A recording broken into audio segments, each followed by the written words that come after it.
नमस्कार. तुमचं पुन्हा एकदा स्वागत आहे माझ्या यूट्यूब चॅनल मल्टीमिक्स चॅनलवरती.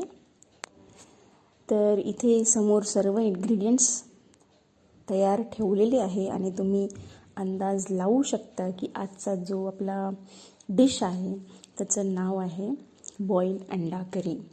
तर इथे मी सर्व इन्ग्रेडियंट तयार ठेवलेले आहे. इथे मी घेतले आहे 3 बॉईल अंडे. त्यानंतर इथे मी घेतली आहे राई, जिरा आणि काही मसाल्यांमध्ये घेतला आहे आपण 2 टेबलस्पून एव्हरेस्ट तिखा, 2 टेबलस्पून काश्मीरी लाल मिर्च, 1 टेबलस्पून गरम मसाला, 2 टेबलस्पून धने पावडर आणि अर्धा टेबलस्पून हळदी पावडर.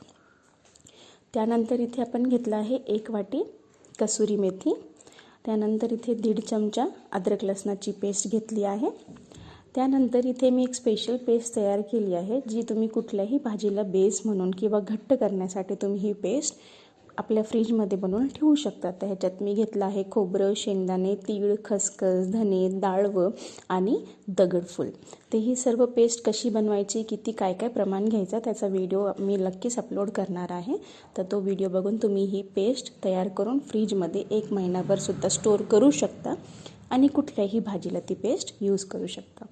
त्यानंतर इथे मी घेतला आहे 1 मोठा कांदा, 1 मोठा टमाटा आणि 1 वाटी काजू. ह्यांना चांगलं मी त्याला थोडंसं भाजून घेतलं आहे आणि आता हे आपल्याला पेस्ट करून घ्यायची आहे ह्या तिन्ही इन्ग्रेडियंट्सची. तर आता हे सर्व इन्ग्रेडियंट्स तुम्हाला माहिती पडले. आता हे जे आपण भाजून घेतलेलं आहे ह्याची पेस्ट करून घेऊ.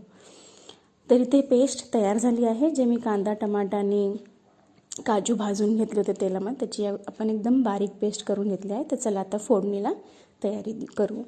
इथे 3 चमचे मी तेल घेतलं आहे. 3 मोठे चमचे तेल घेतलं आहे. तेल तापल्यावरती आपण ह्याच्यामध्ये जिरा राई सोडूया. तर इथे जिरा राई आपण तडतडून घेऊ.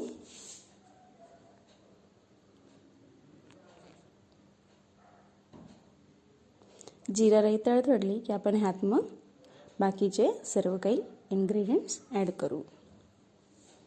आता याच्यात आपण टाकूया 1.5 चमचा जो आपण अद्रक लसणाची पेस्ट घेतली होती ती 1.5 चमचा अद्रक लसणाची पेस्ट टाकू. हिला चांगलं थोडंसं ब्राऊन होईपर्यंत आपण तळूया तेलामध्ये. तिथे छानपैकी अद्रक लसणाची पेस्ट तेलात मिसळत आहे. हिला चांगलं आपण ब्राऊन करून घेऊया म्हणजे ह्याचा टेस्ट जो आहे तो भाजीमध्ये उतरतो चांगल्या प्रकारे. आता ह्यात आपण नेक्स्ट इन्ग्रेडियंट ॲड करायची तयारी करू. तर आपला नेक्स्ट इन्ग्रेडियंट आहे सर्व मसाले जे आपण घेतले होते. लाल तिखट, एव्हरेस्ट, काश्मीरी, धने पावडर, गरम मसाला आणि हळद. तर हे सर्व मसाले चांगले मिक्स करून घ्या. तर हे मसाले खाली लागावं नाही म्हणून आपण ह्याच्यामध्ये नंतर थोडं पाणी टाकणार आहोत. आता हे कस्तुरी मेथी टाकली आपण. तर हे कस्तुरी मेथी छान ह्याच्यामध्ये परतून घेऊ. आता थोडंसं आपण ह्याच्यामध्ये पाणी सोडूया म्हणजे हे मसाले जे आहेत ते खाली लागणार नाहीत. छानपैकी ह्या मसाल्यांना परतून घ्यायचं आहे. ह्याला थोडंसं तेल सुटेपर्यंत आपण ह्याला परतणार आहोत. आता ह्यात जाईल कांदा, टमाटा आणि काजूची पेस्ट. आता ही पेस्ट व्यवस्थित सर्व मसाल्यांमध्ये मिक्स करून घ्यायची आहे आणि जोपर्यंत ह्या पेस्टला तेल सुटत नाही तोपर्यंत आपण ही पेस्ट फ्राय करणार आहोत. छानपैकी ह्याला एक जीव करून घ्यायचं सर्व मसाल्यांमध्ये. ह्या पेस्टला थोडं तेल सुटायला लागलं की समजून जायचं की पेस्ट शिजत आहे. आता ह्यात आपण जे मी स्पेशल पेस्ट बनवली होती जी मी लवकरच अपलोड करणार आहे ती 3 चमचे आपण ह्याच्यात घेतो. तुम्हाला जर घट्ट पाहिजे असेल ग्रेव्ही तर तुम्ही 4 चमचेही टाकू शकता. जर तुम्हाला मीडियम पाहिजे तर 3 चमच्यांनी थोडीशी पातळ आणि मीडियम अशी घट्ट पाहिजे तर 1.5 चमचाही तुम्ही त्याच्यात टाकू शकता. ह्याला छानपैकी आपण मिक्स करून घेऊया.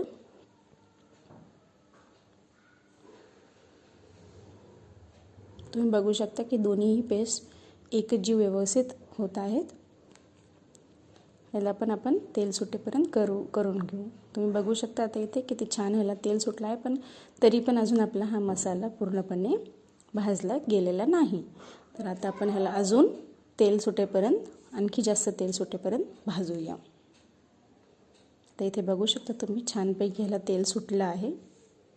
आता ह्यात आपण चवीनुसार मीठ टाकूया. मीठला चांगल्या प्रकारे मिक्स करून घेऊ. जर मीठ एका ठिकाणी राहिलं तर भाजीची चव येत नाही. त्यामुळे मीठ हा सगळ्यात इम्पॉर्टंट इन्ग्रेडियंट आहे. आता ह्याला आपण आपल्या अनुसार, तुमच्या अनुसार तुम्ही ह्याला पातळ किंवा घट्ट ठेवू शकता. जर तुम्हाला जास्त घट्ट हवी असेल किंवा एवढाच थिकनेस पाहिजे असेल तर तुम्ही ह्याच्यामध्येही बॉईल अंडे चिरून टाकू शकता. पण मला थोडी पातळ हवी आहे म्हणून मी ह्याच्यात थोडंसं पाणी टाकलं आहे. तर आता ह्याला पुन्हा आपण थोडंसं बॉईल होऊ देऊ.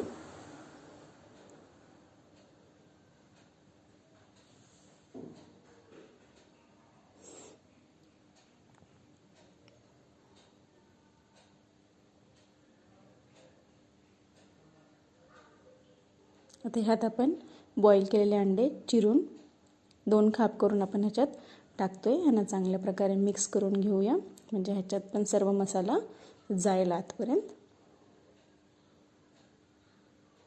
त्याच्यात तुम्ही बघू शकता इथे चांगली उकळी आली आहे. ह्याला आपण झाकून थोडंसं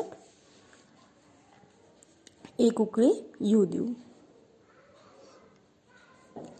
तर तुम्ही बघू शकता इथे आपली छानपैकी अंडा करी रेडी आहे. Tasty yummy. ह्याला तुम्ही पोळीसोबत, भातासोबत किंवा भाकरीसोबतही सर्व करू शकता. तर तुम्हीसुद्धा ट्राय करा ही रेसिपी घरी आणि नक्की सांगा कशी बनली कमेंट करून. आणि चॅनलला नक्की लाईक, शेअर आणि सबस्क्राईब करा.